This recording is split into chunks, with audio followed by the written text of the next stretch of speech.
Africaines, Africains, je vous salue, vous qui êtes des diasporas africaines d'Europe, d'Amérique, d'Asie, vous qui êtes dans les îles des grands océans. Je vous salue, amis européens, américains, asiatiques, amis en toute contrée de cette planète bleue, de l'Afrique des libertés. Bienvenue à notre conversation du soir. Nous sommes le lundi 26 janvier 2026 sur la Terre des Hommes et je voudrais aborder un seul sujet dans cette conversation du soir. Je suis impressionné par l'amour subi, par l'amour chaleureux, par l'amour merveilleux. Je suis impressionné par l'immense déclaration d'amour que l'Union européenne vient d'adresser à l'Alliance des États du Sahel. Oh, quel beau monde! Quel monde magnifique! Un monde dans lequel, enfin, nous sommes entre bisounours. Don't make war, just make love. Un monde en rose.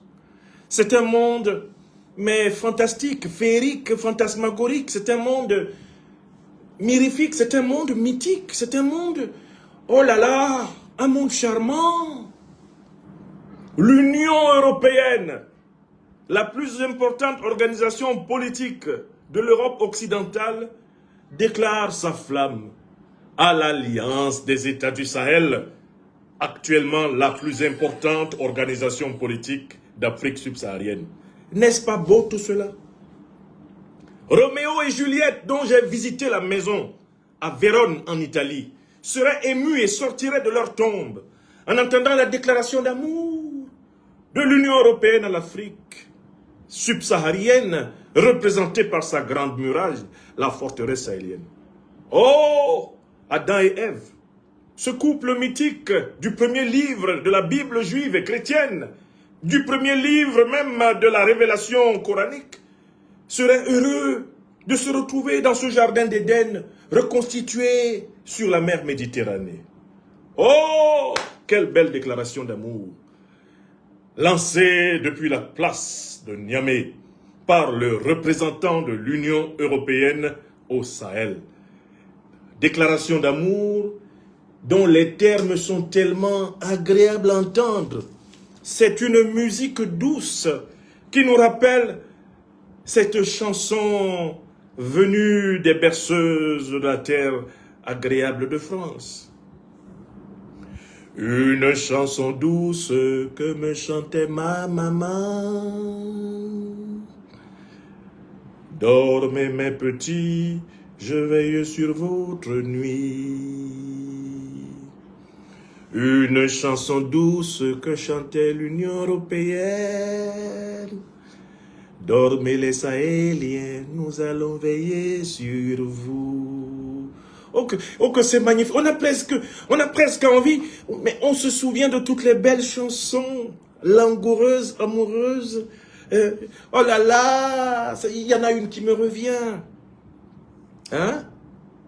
Ma mère m'a donné comme prénom salade de fruits. Oh, oh, oh, oh, oh, oh. Ma mère m'a donné comme prénom. Ma mère t'a donné comme prénom salade de fruits, oh ouais, oh ouais, oh ouais. Ma mère t'a donné comme prénom salade de fruits, oh ouais, oh ouais, oh ouais. Salade de fruits, jolie, jolie, jolie. Tu plais à mon père, tu plais à ma mère. Salade de fruits, jolie, jolie, jolie. Je crois qu'un jour on finira par nous marier.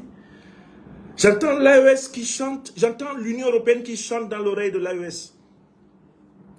Oh, ma mère t'a donné comme prénom, joli AES, joli AES. Ma mère m'a envoyé pour te chercher, et ensemble nous allons vraiment nous marier. Joli AES, joli, joli AES, tu plais à l'Union européenne, joli AES. Je crois qu'un jour, on finira par nous marier. Ouais! Oh, quelle belle époque! L'alliance, c'est-à-dire que vous-même les femmes qui êtes en train d'écouter cette émission, quand quelqu'un vient vous conter fleurette de cette façon-là, est-ce que vous pouvez dire non?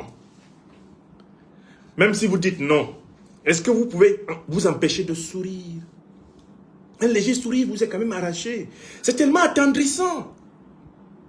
L'AES s'entend dire par l'Union européenne, celle-ci est enfin l'os de mes os, elle est la chair de ma chair. Celle-ci est enfin l'os de mes os, elle est la chair de ma chair. On l'appellera AES. Safroulaye. Les termes utilisés par le représentant diplomatique de l'AES, eh bien, de l'Union européenne auprès de l'AES, sont absolument remarquables. Nous lisons dans le Nouvel Horizon paraissant en Côte d'Ivoire, en visite à Niamey, la semaine dernière, le représentant spécial de l'Union européenne pour le Sahel annonce une nouvelle coopération avec le pays de l'AES. À l'issue d'un entretien avec M. Ali Mohamed Lamine Zein, chef du gouvernement du Niger, le représentant spécial de l'Union européenne pour la région du Sahel, M. Joao Cravinho, a tenu des propos allant dans le sens d'un raffermissement de la collaboration avec la Confédération des États du Sahel. Face aux médias, le responsable a manifesté la volonté officielle de l'Union européenne à renforcer le dialogue avec le Mali, le Niger et le Burkina Faso.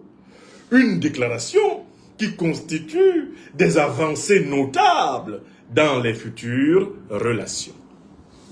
Fin de citation de cette dépêche de presse, tellement mielleuse qu'elle me rappelle un autre texte célèbre, tout naturellement de la littérature occidentale, un texte du célèbre, spécialiste de fables qui s'appelle, La Fontaine. Et vous imaginez le texte que je m'en vais vous lire, puisque quand même nous avons eu la peine de nous cultiver pour connaître, les grands arcanes de la civilisation de ces gens. Lisons un peu le corbeau et le renard, pour comprendre ce qui se passe dans cette affaire. Le corbeau et le renard. Maître Corbeau, sur un arbre perché, tenait en son bec un fromage. Maître Renard, par l'odeur à lécher, lui tint à peu près ce langage. « Eh bonjour, monsieur du Corbeau, que vous êtes joli, que vous me semblez beau. Sans mentir, si votre ramage se rapporte à votre plumage, vous êtes le phénix des hôtes de ce bois. » À ces mots, le corbeau ne se sent pas de joie, et pour montrer sa belle voix, il ouvre un large bec, laisse tomber sa proie.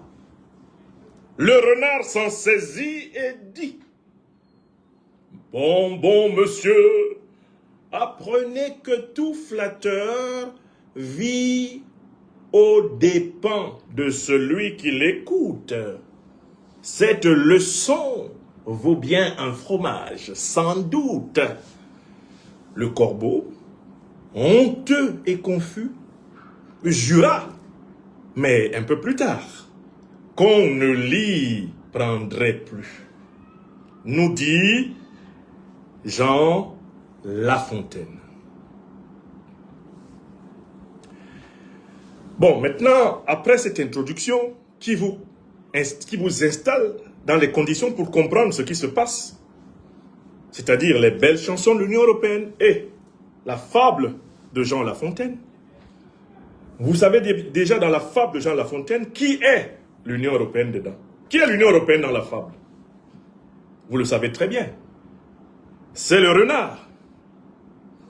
Et pour qui l'Union européenne veut-elle prendre l'Alliance des États du Sahel? Parce que l'Alliance des États du Sahel n'est pas dans la fable. Hein. Mais l'Union européenne veut introduire l'Alliance des États du Sahel dans la fable de La Fontaine. Pour faire jouer quel rôle à l'AES? Vous avez deviné le rôle qu'ils veulent faire jouer à l'AES? Tout le monde l'a compris.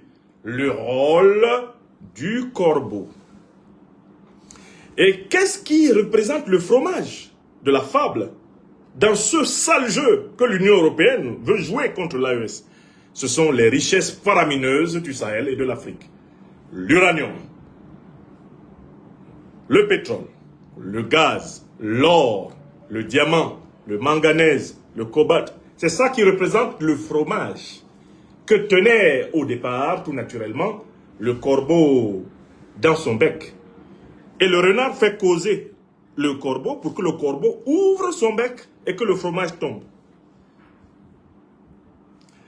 Donc tout le monde déjà à partir de cette introduction, une introduction symbolique, comprend le jeu auquel s'adonne l'Union européenne. Alors maintenant, dans la deuxième partie de ce propos, nous allons entrer dans l'argumentation logique. Là, on a utilisé l'argumentation analogique, symbolique. On a utilisé une image, une métaphore. Maintenant, on va entrer dans les arguments. Je vais vous démontrer que l'Union européenne tente de camoufler son intention de détruire l'Alliance des États du Sahel. Parce que l'Union européenne n'a pas changé d'objectif. Il s'agit de détruire l'Alliance des États du Sahel et de la spolier. Je vais démontrer cela. Ça, je vous ai simplement laissé penser que c'est de cela qu'il s'agit. Maintenant, je vais donner les preuves. Première preuve que l'Union européenne n'est pas animée de sincérité dans son approche de l'Alliance des États du Sahel. La première preuve, elle renvoie à l'histoire longue. L'ensemble des pays qui constituent l'Union européenne se trouve être l'essentiel des pays qui ont pratiqué contre les Africains la traite négrière, la colonisation. Dans aucun de ces pays, les Africains n'ont fait l'objet d'un procès en réparation, un procès en repentance, un procès en restitution de ce qui leur a été volé pendant pratiquement 300 ans, la traite négrière. Tous ces pays de l'Union européenne, là, il n'y en a pas un seul qui a accepté de payer pour les crimes de guerre, les crimes contre l'humanité, les crimes économiques qu'ils ont perpétrés contre les Africains.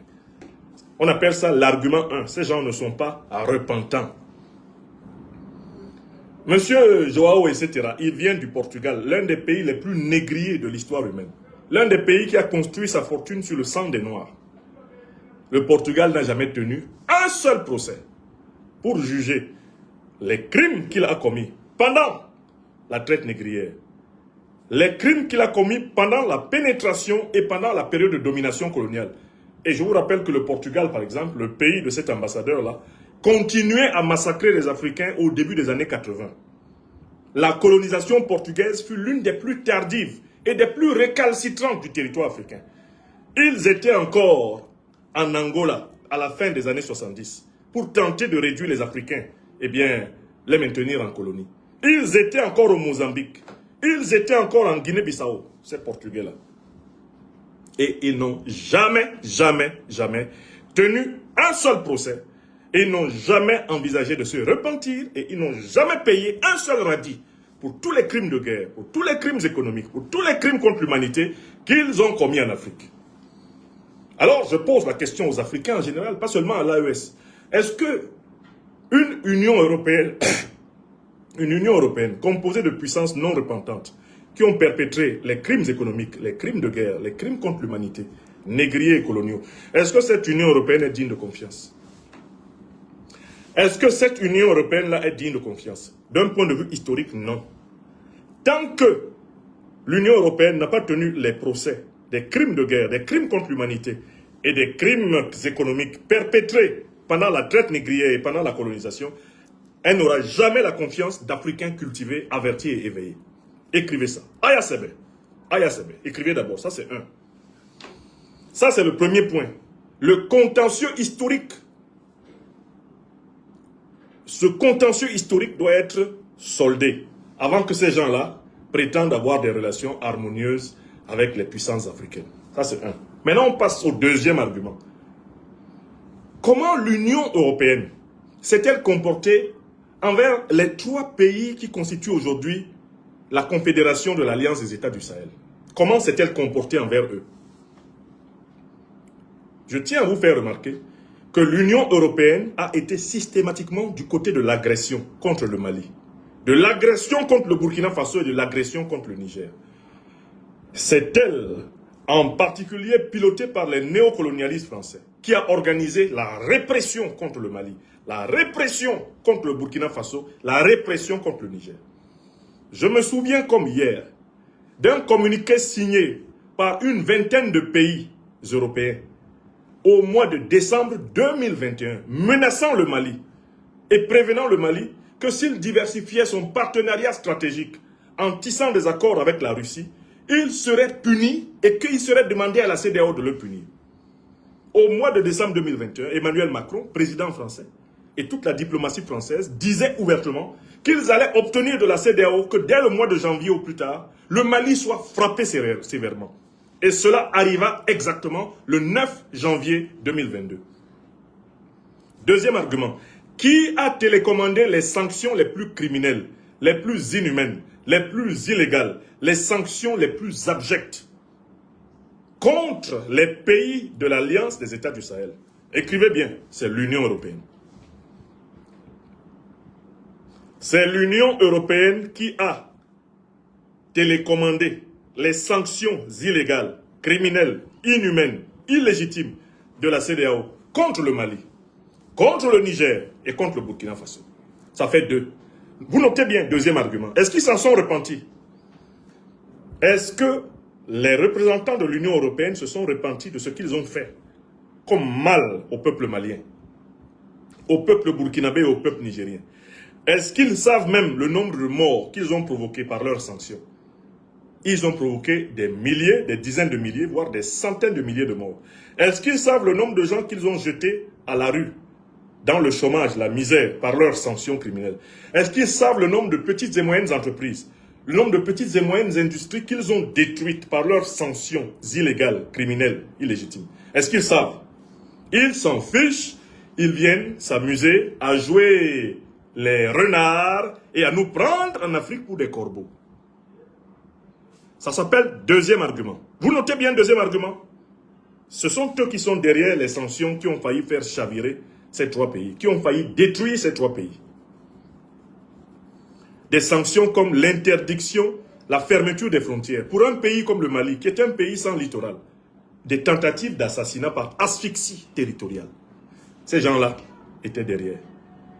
Et ils ont signé un communiqué pour prévenir le Mali qu'ils allaient le frapper. Et le 9 janvier 2022, ils le frappèrent. La mémoire est fondamentale. Maintenant, je passe à un troisième argument. Troisième argument pour que vous sachiez que l'Union européenne, là, ne peut pas aimer l'AES. Ni sur cette terre, ni sur l'autre. Il faudrait que l'Union européenne ne soit plus elle-même pour qu'elle aime l'AES. Le troisième argument, c'est les organisations terroristes qui attaquent aujourd'hui le Mali, le Burkina Faso, le Niger. Les organisations terroristes qui ensanglantent le Sahel, le Golfe de Guinée, la République démocratique du Congo, les flancs du Zambèze au Mozambique, qui ensanglantent le nord du Cameroun, qui ensanglantent le Tchad, la République centrafricaine, le Soudan, qui ont déchiqueté la Libye. Qui a organisé la grande invasion terroriste de l'Afrique? Quelle est l'organisation qui a organisé la grande invasion terroriste de l'Afrique au XXIe siècle? Cette organisation s'appelle l'OTAN. Et l'OTAN, c'est l'organisation qui chapeaute l'Union européenne. L'Union européenne est un sous-ensemble de l'OTAN. Or, c'est l'OTAN qui a détruit la Libye. C'est l'OTAN qui déstabilise le Sahel. C'est l'OTAN qui déstabilise tout le continent africain, conformément à son plan de l'ordre par le chaos. Les groupes terroristes qui attaquent l'Afrique, à l'instant où je vous parle, sont des groupes qui sont parrainés par l'Union européenne et parrainés par l'OTAN. Vous voulez des exemples? Eh bien, on va prendre le cas de la Libye en 2011. Ce sont les puissances de l'Union européenne qui ont saccagé la Libye. Et elles étaient conduites par les États-Unis d'Obama, la France de Sarkozy et la Grande-Bretagne de David Cameron. Elles ont conduit ce saccage-là en association avec Al-Qaïda et l'État islamique, deux organisations de mercenaires, de terroristes qui ont été créées dans les années 80 au début des années 2000 par les services de renseignement occidentaux. Vous voulez toujours? En 2013, le ministre français des Affaires étrangères, il s'appelait à l'époque Laurent Fabius, demande au ministre russe des Affaires étrangères, Sergueï Lavrov, que la Russie ne fasse pas usage de son droit de veto, qu'elle n'empêche pas la France d'intervenir pour stopper au Mali ce qu'on appelle alors à l'époque abusivement les djihadistes. Réponse de Lavrov. Elle est célèbre, il faut rappeler toujours cela aux gens. Lavrov dit à Fabius, mais mon cher Laurent Fabius, vous, Français, là, vous vous préparez à combattre maintenant au Mali les terroristes que vous avez armés en Libye. Et Fabius répond ceci à Lavrov, c'est la vie. Vous voulez toujours des preuves? Le 27 mai 2011, Barack Hussein Obama est à Deauville avec des chefs d'État du G7. Un président africain y est présent, il s'appelle Mahamadou Issoufou. Il voit comment la Libye est en train d'être détruite. Et il dit à Barack Hussein Obama, président des États-Unis, Mr. President Obama, please don't destroy Libya. Don't destroy Libya. If you destroy Libya, you will destabilize all Africa. Pardon, monsieur le président, ne détruisez pas la Libye. Si vous détruisez la Libye, vous allez déstabiliser toute l'Afrique. C'est Mahamadou Issoufou qui dit cela. Alors, président du Niger. Barack Obama lui répond, we will finish the job. On ira jusqu'au bout. Et ils détruisent la Libye. Et puis, ce sont les mêmes-là qui viennent dire aux chefs d'État du Sahel, nous allons positionner nos armées chez vous pour vous aider à combattre les terroristes. Alors que les terroristes sont leurs amis. Il faudra que les tribunaux africains convoquent tous ceux qui étaient chefs d'État en Afrique lorsque la grande invasion du Sahel a commencé, pour leur demander, est-ce qu'ils ne savaient pas que ce sont les Occidentaux qui étaient derrière les terroristes? Tout chef d'État qui savait que ce sont les Occidentaux qui sont derrière les terroristes et qui n'a pas dit cela à son peuple doit être déclaré coupable de haute trahison. Je recommence. Tout chef d'État qui était au pouvoir en Afrique et qui savait que ce sont les gens de l'OTAN qui sont derrière Al-Qaïda et l'État islamique, les juges doivent le déclarer coupable de haute trahison. Parce que ça veut dire qu'il était complice envers ceux qui ont attaqué son pays. Ces gens qui ont organisé la lutte antiterroriste avec des officiers de l'OTAN, en sachant bien que c'est l'OTAN qui a positionné Al-Qaïda et l'État islamique, sont des traîtres à la nation africaine. C'est une trahison. C'est une très haute trahison. Des millions de gens sont morts. Des centaines de milliers de gens sont morts. À cause de la négligence de nos dirigeants, informés que c'est l'OTAN qui a détruit la Libye, informés que Al-Qaïda et l'État islamique sont des organisations de mercenaires de l'OTAN, mais qui ont permis à des troupes de l'OTAN de se réinstaller tranquillement sur toute la bande sahélienne. Ce fait doit être l'objet d'un procès pour haute trahison. Tous ceux qui étaient au pouvoir, dans tous les pays africains attaqués par les organisations terroristes et qui possédaient l'information sur la véritable origine otanienne de ces groupes terroristes, ils doivent passer au tribunal. Qu'ils tremblent dans leur froc. Tous ces menteurs qui étaient assis dans les palais et qui ont dit à leur peuple, ah, on combat les djihadistes, ce sont des bandits sans foi ni loi, alors qu'ils savaient très bien que c'est les mercenaires de l'OTAN. Ils ont permis que des officiers de l'OTAN viennent s'asseoir dans les états-majors des armées africaines pour renseigner les terroristes. Et pendant pratiquement plus d'une décennie, ces gens-là, presque 20 ans durant, ils ont laissé tuer leurs propres soldats par des agents de renseignement occidentaux immergés à l'intérieur de leur état-major. Est-ce que vous vous rendez compte de ce que les dirigeants africains ont fait depuis la mort de Kadhafi? Ils ont associé les officiers de l'OTAN à la lutte antiterroriste, tout en sachant que les groupes terroristes étaient des supplétifs de l'OTAN. Ça ne fait pas pitié.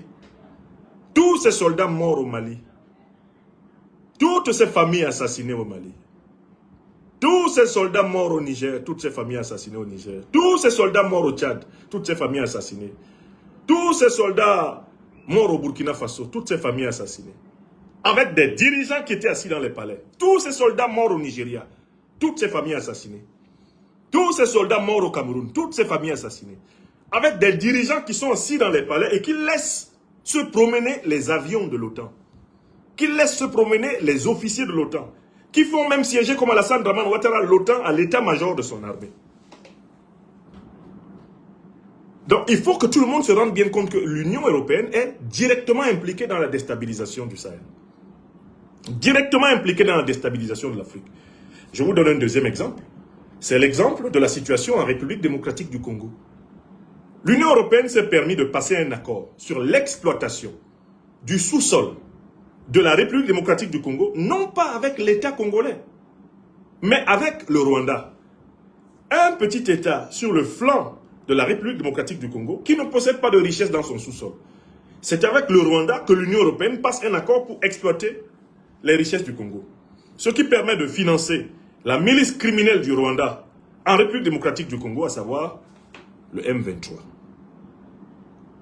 Est-ce que c'est clair pour tout le monde? La déstabilisation de la République démocratique du Congo, elle a été pensée par l'OTAN depuis les années 30. Elle se poursuit par l'OTAN et par l'Union européenne. L'Union européenne est un acteur majeur de la déstabilisation du Congo parce que l'Union européenne finance le Rwanda et l'Ouganda, arme le Rwanda et l'Ouganda, comme l'Alliance anglo-américaine, pour piller la République démocratique du Congo. Celui qui dit qu'il ne sait pas ça, actuellement, là, sur la terre africaine, c'est un maudit menteur. C'est un lâche, c'est un hypocrite. Celui qui dit qu'il ne sait pas qui attaque le Congo, qui est derrière le Rwanda et l'Ouganda contre le Congo, celui qui dit qu'il ne le sait pas, c'est un maudit menteur, lâche, démoniaque sur cette terre des hommes. Tout le monde sait qui attaque le Congo. Tout le monde sait qui attaque le Congo. Donc voilà le troisième argument, en vertu duquel, je vous le dis, l'Union européenne ne peut pas aimer l'Alliance des États du Sahel. Parce que son objectif, c'est d'empêcher que l'Alliance des États du Sahel fonctionne. D'empêcher qu'une force comme l'Alliance des États du Sahel vive. Parce que l'Alliance des États du Sahel défend les intérêts souverains des peuples africains. Alors que l'Union européenne a besoin de dirigeants africains au service d'intérêts étrangers, d'intérêts occidentaux. Donc il y a une antinomie, il y a une contradiction flagrante entre le but de la politique européenne en Afrique et le but de la politique AESienne en Afrique. Ce sont des politiques antinomiques et antithétiques. Si la politique de l'AES doit s'aligner sur celle de l'Union européenne, ce serait une trahison des intérêts des peuples africains. L'AES est une force de résistance, une force de lutte, une force d'émancipation. La politique de l'AES ne peut pas s'aligner sur celle de l'Union européenne. Parce que la politique de l'Union européenne est anti-africaine. Vous voyez comment ils traitent les migrants africains chez eux? Vous voyez comment ils maltraitent les Africains qui veulent entrer en Europe? Vous voyez comment ils les méprisent? Vous avez vu ou pas? Vous voyez ça tous les jours? Vous savez que la mer Méditerranée, là, c'est un cimetière d'Africains qui se noient? Vous voyez comment la police immigrationniste traite les Africains en Europe? Comment on les traite en Amérique? Comment des gens qui viennent de pays qui ont des politiques hostiles aux populations africaines peuvent venir nous dire que tout d'un coup, ils sont mis à nous aimer? Et nous avons cru. Bon, moi j'ai un souvenir que je voudrais ajouter. C'est un souvenir qui permet de comprendre quelle est la tactique de l'Union européenne contre l'Alliance des États du Sahel. C'est un souvenir qui est en rapport avec une villa qui était possédée par des soldats de l'Union européenne à Niamey, au Niger. Vous vous souvenez? Après la révolution du 26 juillet 2023, la prise de pouvoir du Conseil national de sauvegarde de la patrie, dirigé par le général d'armée Abdourahmane Tiani, on a découvert dans une villa qui était occupée par les soldats de l'Union européenne, une devise qu'ils avaient sur le mur. Est-ce que vous vous souvenez de la devise des soldats de l'Union européenne? De l'EUFOR ou bien ECAP, dans leur villa à Niamey. Quelle est la devise, la phrase qu'ils lisaient le matin avant de sortir en ville? Et la phrase qu'ils relisaient le soir avant d'aller dans leur chambre. La devise centrale du bâtiment. Qui se souvient de la devise? Merci. Beaucoup se souviennent de la devise. Il était écrit dans la villa résidence de ces soldats de l'Union européenne, la paix, on peut l'éviter. J'ai donné une dissertation sur cette citation. La paix, on peut l'éviter. Voilà ce qui était la devise des soldats de l'Union européenne venus soi-disant combattre le terrorisme au Niger. La paix, on peut l'éviter. Nous avons expliqué ce slogan, cette devise. Qu'est-ce que ça voulait dire? Que les soldats de l'Union européenne étaient au Niger pour semer le trouble. Parce que c'est un Niger instable qui peut être exploité. Un Niger stable, un État nigérien fort, ne peut pas laisser voler son uranium, voler son gaz, voler son pétrole. Il ne peut pas laisser polluer son sol, spolier son peuple. Un État nigérien fort, bénéficiant donc de la paix et de la stabilité, sera forcément hostile aux intérêts du néocolonialisme français et de l'impérialisme occidental. L'Union européenne a clairement assumé, par cette devise, la paix, on peut l'éviter, que son objectif, c'est la déstabilisation permanente de l'Afrique afin d'en continuer la spoliation, le pillage, sous toutes leurs formes. Est-ce que vous avez oublié? Vous pensez qu'ils ont changé de devise? Si vous pensez qu'ils ont changé de devise, je vous donne un cinquième fait. Un cinquième fait qui vous permet de comprendre que ces gens n'ont pas changé. Est-ce que vous vous souvenez des premières réactions des dirigeants européens après le kidnapping de Nicolas Maduro? Si vous pensez qu'ils ont changé entre-temps, est-ce que vous vous souvenez des premières réactions des dirigeants de l'Union européenne quand Donald Trump, en violation du droit international, en violation de la souveraineté du Venezuela et en massacrant plus de 100 personnes à Caracas, quand Donald Trump a kidnappé le président vénézuélien pour aller le jeter dans une prison de New York, quelle a été la réaction des dirigeants de l'Union européenne? Si ces gens-là seraient capables de changer d'attitude envers les présidents Tiani, Assimi Goïta ou Ibrahim Traoré, quelle a été leur attitude lorsque Nicolas Maduro, le résistant du Venezuela, a été enlevé? Ils s'en sont tous réjouis, sans exclusif. Tous les dirigeants de l'Union européenne ont dit on ne va pas verser une lame sur Maduro. Ce qui nous permet de comprendre que si c'est un dirigeant africain qui est enlevé, ils vont même plutôt fêter. Avec Maduro, ils ont eu de la gêne à fêter ouvertement, ils ont fêté en douce. Mais avec les dirigeants africains, ils feront une fête si on enlève l'un de nos dirigeants, si on le kidnappe. Donc voilà un cinquième fait qui vous renseigne sur l'état mental de ces gens. Ils sont là à la recherche d'un angle pour continuer à infiltrer le système de défense et de sécurité de l'Afrique. Ils sont là à la recherche d'un angle pour continuer à étudier les failles de notre système socio-économico-politique, géopolitique et géostratégique afin de l'attaquer. Ils sont en mission de déstabilisation du sous-continent africain parce que l'Europe étant pauvre en matières premières, elle n'a pas prévu de nous laisser, nous Africains, exploiter souverainement nos matières premières. Elle a prévu de nous imposer la guerre, l'instabilité et de nous imposer des roitelets, des valets, des nègres de maison afin de continuer à brader et à piller le sol africain. Ça, c'est le plan de l'Occident depuis 600 ans. Et sa manière inimitable de s'asseoir n'a pas changé. Donc, il faut bien comprendre que le semblant de tournant diplomatique de l'Alliance des États du Sahel est en réalité un mouvement tactique. C'est un mouvement tactique, mais la stratégie est la même. La déstabilisation de l'Alliance des États du Sahel est une urgence pour les Occidentaux. C'est une urgence pour les Occidentaux parce que depuis que l'Alliance des États du Sahel a été mise en place, regardez quelles sont les conséquences que subit l'Occident. Première conséquence, l'immensité de l'Alliance des États du Sahel, d'un point de vue strictement géographique. L'Alliance des États du Sahel est une muraille sur toute l'Afrique noire, sur toute l'Afrique subsaharienne. Par exemple, pour l'aviation, que ce soit l'aviation privée ou l'aviation militaire occidentale, le fait que l'espace sahélien soit désormais interdit aux aéronefs militaires occidentaux les oblige à contourner largement, soit par l'Afrique de l'Est, soit par l'océan Atlantique, pour aller au sud de l'Afrique, ou au centre même de l'Afrique. Donc, il y a d'abord un premier obstacle, c'est un obstacle géographique. L'Alliance des États du Sahel les empêche, en réalité, d'envahir librement le ciel africain. Et les compagnies aériennes occidentales en bavent, surtout celles qui sont de pays hostiles à l'Alliance des États du Sahel. Donc, ils essayent d'obtenir les autorisations d'entrer à nouveau dans le ciel sahélien. Et comme vous les connaissez, en entrant dans le ciel sahélien, ils vont mener des missions hybrides.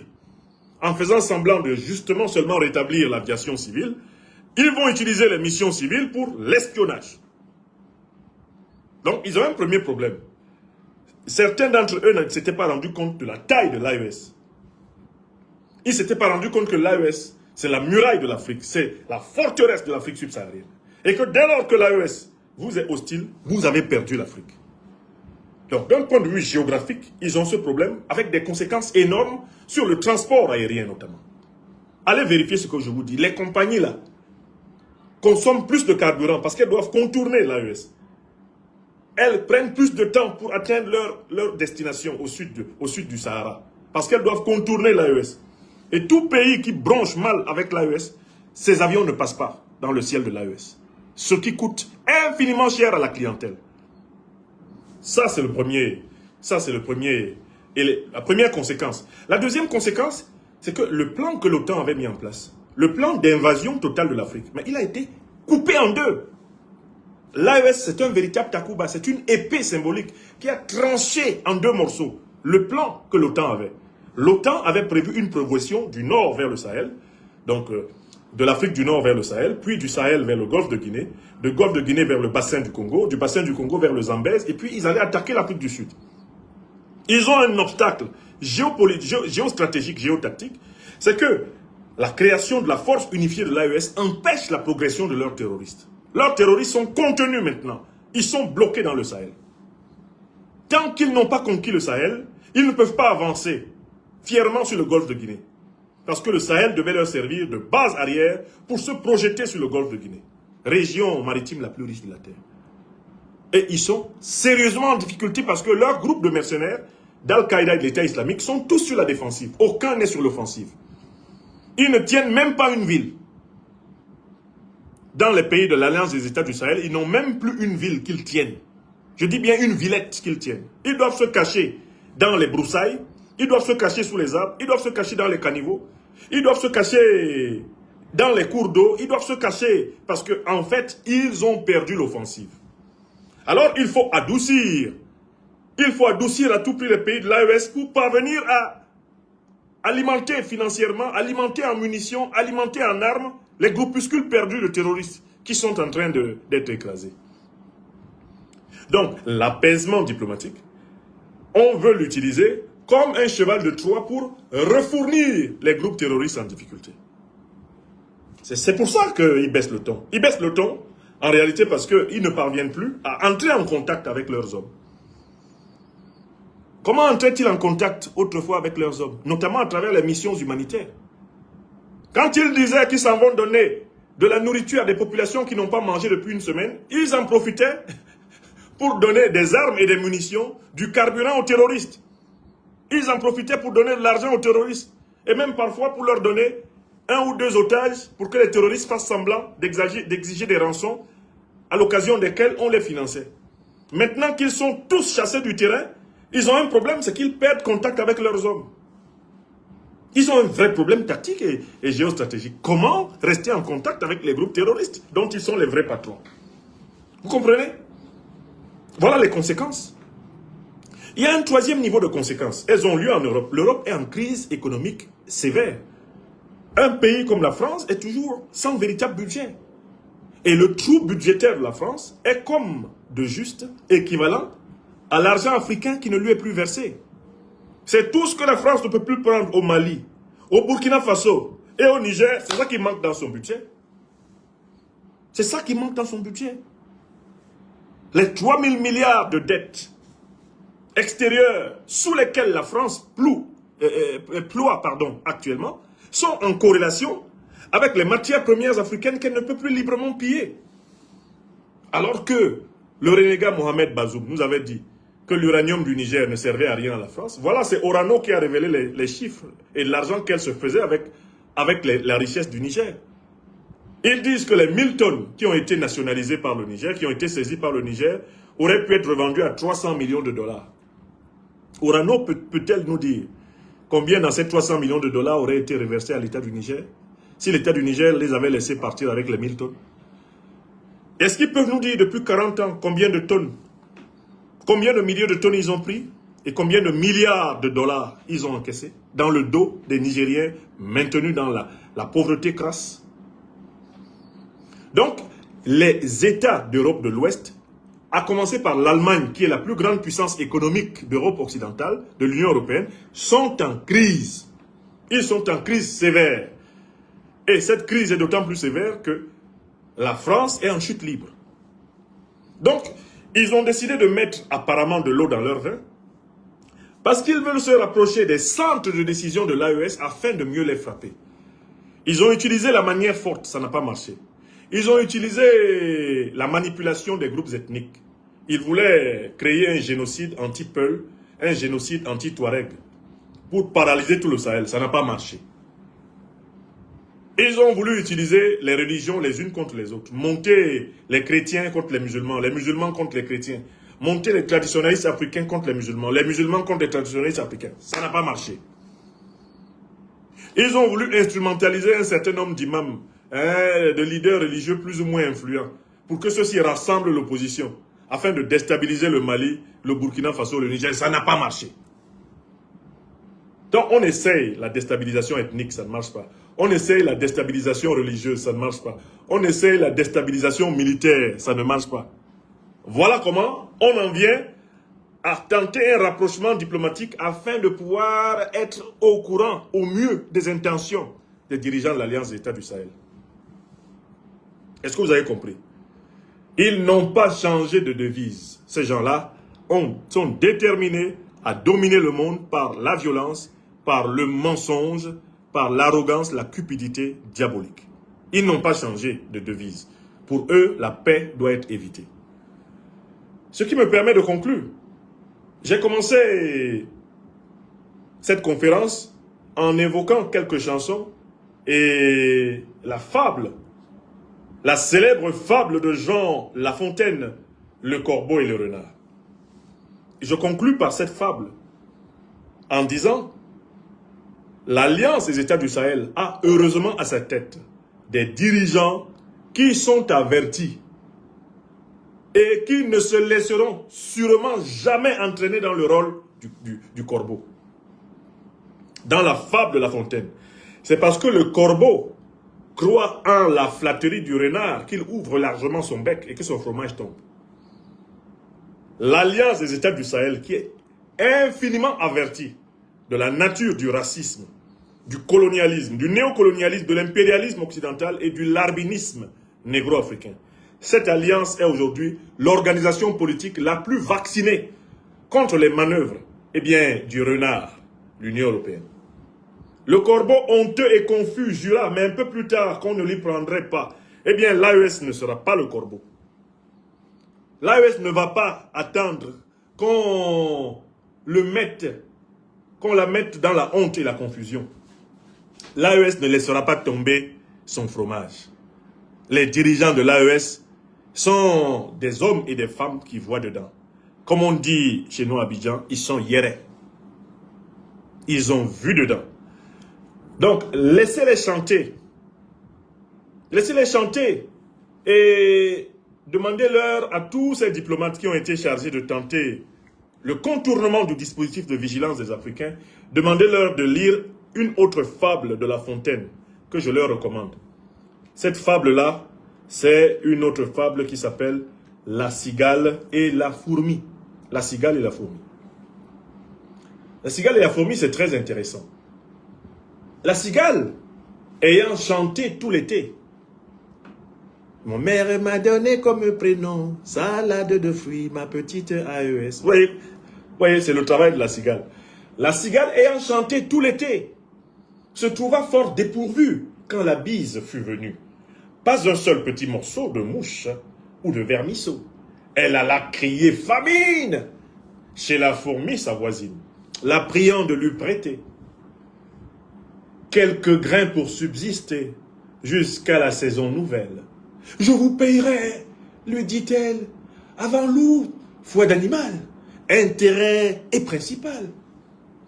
La fourmi n'est pas prêteuse, c'est là son moindre défaut. Que faisiez-vous au temps chaud? Dit-elle à cette emprunteuse. Nuit et jour, à tout venant, je chantais, ne vous déplaise. Vous chantiez? J'en suis fort aise. Eh bien, dansez maintenant. L'Alliance des États du Sahel, c'est la fourmi de la fable. L'Alliance des États du Sahel dit à l'Union européenne, vous avez chanté tout l'hiver, non? Ce n'est pas vous qui avez chanté. Vous nous avez menacés de coups et de blessures, vous nous avez frappés de toutes les façons, vous avez crié sur tous les toits, vous nous avez voué aux gémonies, vous nous avez envoyé vos terroristes, non? On tient bon, non? Eh bien maintenant que vous chantiez avant, vous-même, allez danser. Allez danser avec Zelensky, allez danser avec Trump, votre père fouettard hein, de Washington. Allez danser avec lui. Ne venez pas faire votre malin chez nous. Je peux vous le dire, sans le moindre risque de me tromper, ces troubadours de diplomates-là, qui font semblant, eh bien, de vouloir tisser avec les Africains des relations fraternelles et égalitaires, n'impressionnent personne ici au Sahel. On les regarde comme des experts de laboratoire regardent les drosophiles dans les tubes à essai. Dans un laboratoire, on les regarde comme ça. On les regarde seulement comme ça. J'ai mis le chapeau là exprès pour que vous voyez comment on les regarde. C'est-à-dire que quand ils font ça, on les regarde. Avec, les experts de l'AES sont là comme ça. Ils prennent des loupes grossissantes et puis on les regarde comme ça. Et l'essentiel, c'est de bien les suivre. L'essentiel, c'est de bien les garder à l'œil. Et à aucun moment, il ne faut les écouter. Car ils mentent. Tant qu'ils n'ont pas soldé par des réparations les crimes de guerre, les crimes contre l'humanité, les crimes économiques qu'ils ont perpétrés depuis 600 ans contre les Africains, personne ne prendra au sérieux ce qu'ils disent. Tant qu'ils n'ont pas accepté l'ouverture des procès de la colonisation, tant qu'ils n'ont pas rendu les réserves d'or, les réserves de change, tant qu'ils n'ont pas rendu les œuvres d'art, tant qu'ils n'ont pas rendu les biens qu'ils ont pillés à l'Afrique, et qu'ils n'ont pas condamné tous les crimes perpétrés contre les peuples africains, personne de correctement formé dans le continent africain ne prendra au sérieux leurs déclarations mirifiques et mielleuses. Quant à l'Alliance des États du Sahel, elle sait, comme l'a rappelé le président Ibrahim Traoré du Burkina Faso, que c'est l'hiver noir qui a commencé. Et dans le cadre de cet hiver noir, on essaie d'endormir la vigilance, justement de l'Afrique noire, pour l'attaquer en traître, avec un couteau, entre les dents, dans la nuit. Gare à celui qui y croit. Gare à celui qui joue au corbeau. Gare à celui qui joue à la cigale. L'Afrique noire a décidé, ici au Sahel, d'être maîtresse de son destin. Il y a Dieu pour tous, et sur la terre ici, là sur la terre, il y a Dieu pour nous tous dans l'univers, et ici là sur la terre d'Afrique de l'Ouest, là, il y a l'AES pour les peuples sahéliens. C'est tout. Donc, ne vous laissez même pas impressionner par leur flatterie. Leurs flatteries ne peuvent pas engager les leaders expérimentés du Sahel. Elles ne peuvent pas nous engager, on les connaît trop bien. On en a déjà vu d'autres. Bon, c'est ce que je voulais dire. Afin que vraiment nul n'ignore le moral très haut. La France a proposé de reprendre son partenariat avec le Niger. Cette fois-ci, ce sera sincère pour le bonheur des Nigériens. Le Niger a répondu que le bonheur qu'il pourrait apporter aux Nigériens est de rester très loin du Niger et surtout de s'occuper des problèmes des Français.